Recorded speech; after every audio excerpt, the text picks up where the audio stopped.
সময় লক্ষ্য করবেন যে গোটা রাজ্যে ডিওয়াইএফআই এবং টিআইএফ মূলত তিনটা দাবি, তার সঙ্গে বিভিন্ন জেলায় তাদের স্থানীয় কয়েকটা দাবি যুক্ত হচ্ছে। যে আমাদের রাজ্যের 40 লক্ষ মানুষের প্রতিদিনের যে জীবন যন্ত্রণা, এক হচ্ছে কর্মসংস্থান, দ্বিতীয়ত হচ্ছে রাজ্যের আইনের শাসন প্রায় নেই বললেই চলে, গণতন্ত্রকে কবর দেওয়া হয়েছে, দুর্নীতির একটা মহাকুম্ভে পরিণত হয়েছে, মহাকরণ থেকে পঞ্চায়েত এডিসি ভিলেজ সমস্ত জায়গায় দুর্নীতির আখ্যাতে পরিণত হয়েছে। আর তার সঙ্গে 3 নম্বর দাবি হচ্ছে যে নেশায় গোটা রাজ্য শাসক সরকারের মদতে ভাসছে এবং এর দ্বারা গোটা রাজ্যের 40 লক্ষ মানুষের প্রতিটা পরিবার প্রতিদিন কোনো না কোনোভাবে আক্রান্ত হচ্ছে। আমরা এই কথাগুলো বলার জন্য তার আগে 2 দফায় আমরা আন্দোলন করেছি। আমরা ঠিক করেছি 3য় দফায় আমরা জেলা শাসকদের কাছে যাব। আমরা দেখছি বেশ কিছু জায়গায় জেলা শাসকরা আমাদের এই যে মানুষের জীবন যন্ত্রণার কথা শোনার জন্য ডেপুটেশন নেওয়ার ক্ষেত্রে রাজনৈতিক চাপে না কি কারণে জেলা শাসকরা পর্যন্ত আন্তরিকতা দেখাচ্ছেন না।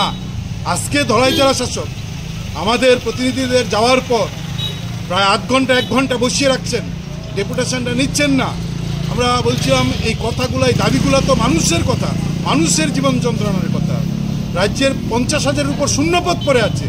স্কুলে যেমন শিক্ষক নেই, হাসপাতালে ডাক্তার নেই, নার্স নেই, ডিএম অফিসের মধ্যে কর্মচারী নেই, চেয়ার আছে কর্মচারী নেই, মানুষ পরিষেবা পাচ্ছেন না। এই কথাগুলো বলতেই তো আমরা এসেছিলাম। আমরা কথা বলতে এসেছিলাম যে ডিএম সাহেব হচ্ছেন একটা জেলার সর্বোচ্চ অ্যাডমিনিস্ট্রেশন, উনি সর্বোচ্চ ক্ষমতা নিয়ে নেশার বিরুদ্ধে তিনি ভূমিকা নিতে পারেন, সেখানে ভূমিকা আমরা লক্ষ্য করছি না। এই কথাগুলো বলতে এসেছিলাম, কিসের চাপে তিনি আমাদের ডেপুটেশন নিচ্ছেন না, মিটিং আছে বলে প্রতিনিধিদের বসিয়ে রাখছেন। আর আমাদের এই আন্দোলন চলছে, গোটা জেলা থেকে প্রায় 1000 খানেক যুবক মিছিল করে এই জেলা শাসকের উপর অফিসের সামনে উপস্থিত হয়েছেন।